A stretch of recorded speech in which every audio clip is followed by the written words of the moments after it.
நாம் செய்ய போகிற டிஷ்ஷு சமோசா. சமோசான்னா கார சமோசாவில் ஸ்வீட் சமோசா. அது எப்படி பண்ணுறதுன்னா, தேவையான பொருட்கள் மைதா மாவு, உப்பு, எண்ணெய் போட்டு சப்பாத்தி பிசைகிற மாதிரி மாவு பிசைஞ்சு வச்சுக்கணும். முதல்ல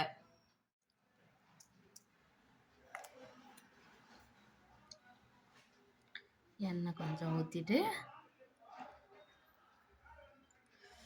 சப்பாத்தி மாவு பதத்துக்கு சப்பாத்தி மாவு பதத்துக்கு மாவு பிசைஞ்சு எல்லாத்தையும் கலக்கணும். முதல்ல எண்ணெயும் உப்பும் நல்லா மிக்ஸ் ஆகணும். மிக்ஸ் ஆன பாடு அதை தண்ணி கொஞ்சம் கொஞ்சமாக தண்ணி ஊற்றி நல்லா சாஃப்டாக பிசையணும்.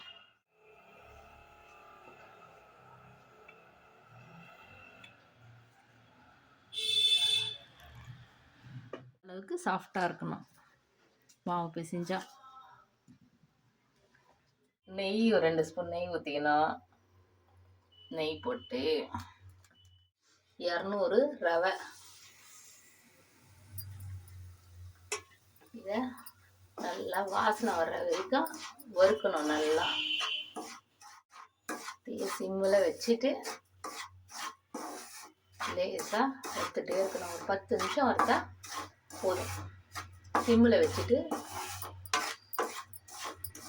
நல்லா வறுக்கணும். வாசனை வரும். ரவை வாசனை வந்தோடனே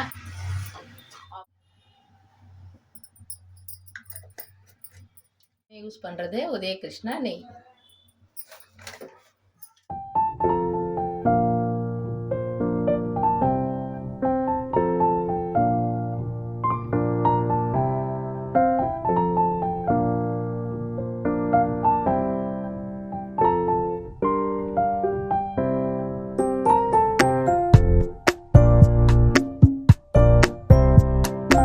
அப்புறமா சர்க்கரை 200 கிராம் சர்க்கரை, ரவை எடுத்தாக்கா 200 கிராம் சர்க்கரை.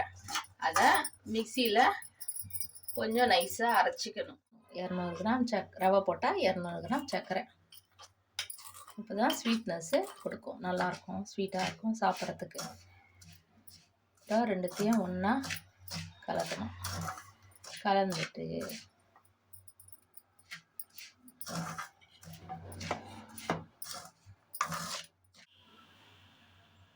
ஏலக்காவை தூள் பண்ணி இதில் கலந்துக்கணும். வாசனைக்கு ஏலக்காய். இது இவ்வளவும் கலந்து மிக்ஸ் பண்ண பால் ஊற்றி கொஞ்சம் கலந்துக்கணும்.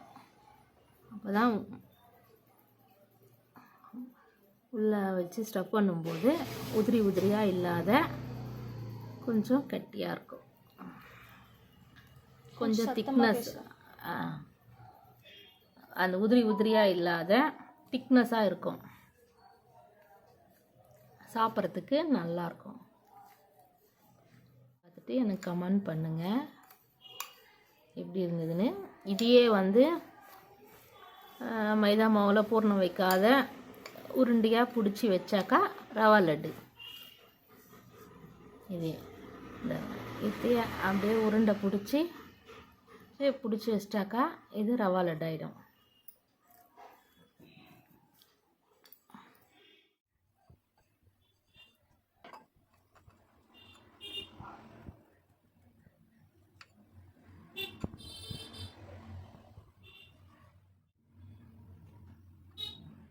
இதே மாதிரி ஒன்று ஒன்றா ரெடி பண்ணி வச்சுட்டு அதுக்கப்புறம் ஃபேன் காற்றுல கொஞ்ச நேரம் காத்தார வைக்கணும்.